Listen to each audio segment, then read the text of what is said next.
বাবা কোনদিন ফিরে আসবে না।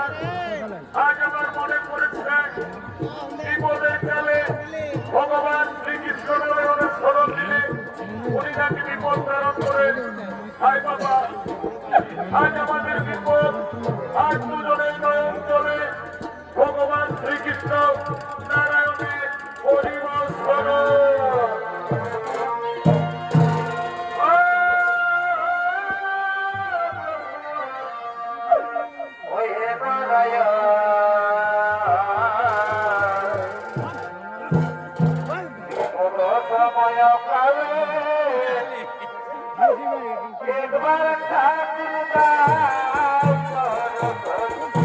আমার গোলার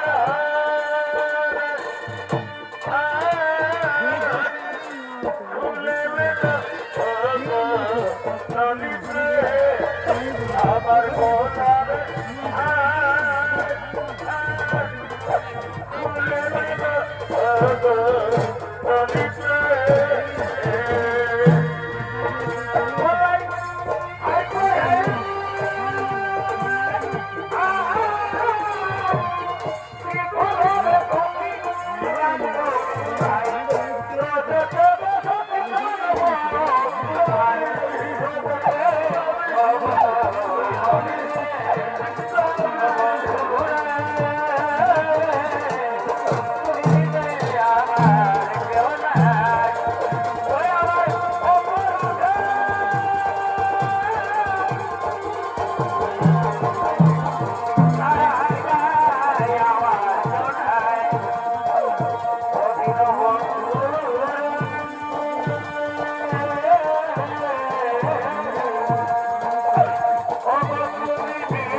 তুমি কাঁদছ, তোমার দুটোকে জল, আজ তুমি আমাকে কেন স্মরণ করেছ? এখানে কে পড়ে আছে? আমার ধোকা অর্জুন, বলো চিত্রাঙ্গন, বলো এই অর্জুনকে কে হত্যা করেছে? অর্জুনকে কে হত্যা করেছে?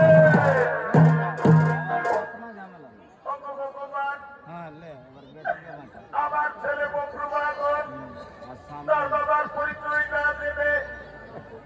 সে ছেলে মেয়ে নিজের বাবাকে নিজেই হত্যা করেছে। আজ আমার হাতের সরকার সিদ্ধির সিঁদুর সকলে মুছে দিয়েছে। তুমিও ভাবি চিত্রাঙ্গনা সিদ্ধির সিঁদুরের মান রক্ষা করো। তুমি চিত্রাঙ্গনাকে সিদ্ধির সিঁদুর ফিরাইয়ে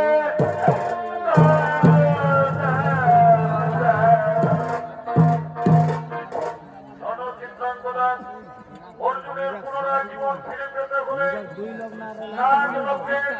নাগরাজ বাসুকির কাছে রয়েছে নাগমণি। নাগমণির পথে অর্জুন পুনরায় জীবন ফিরে পাবে। কিন্তু কে পারবে? কে পারবে নাগমণি আনতে? আমি আমার বাবার জীবন ফিরে দিতে আমি চললাম ওই নাগ লোকে।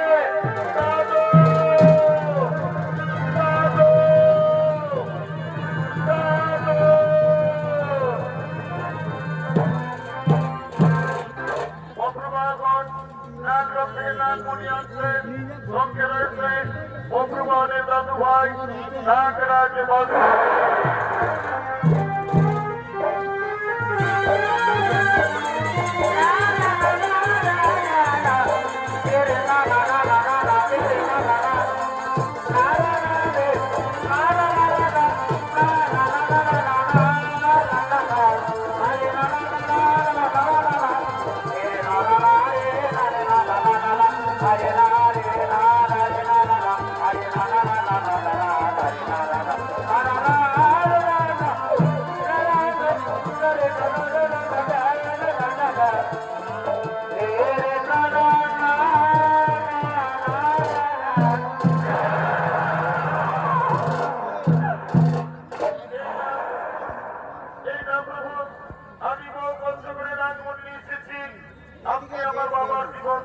দিন অগ্রবাগন চিন্তা করো না আমি এখনই অর্জুনের জীবন ফিরিয়ে দিচ্ছি অর্জুনের জীবন ফিরিয়ে দিচ্ছি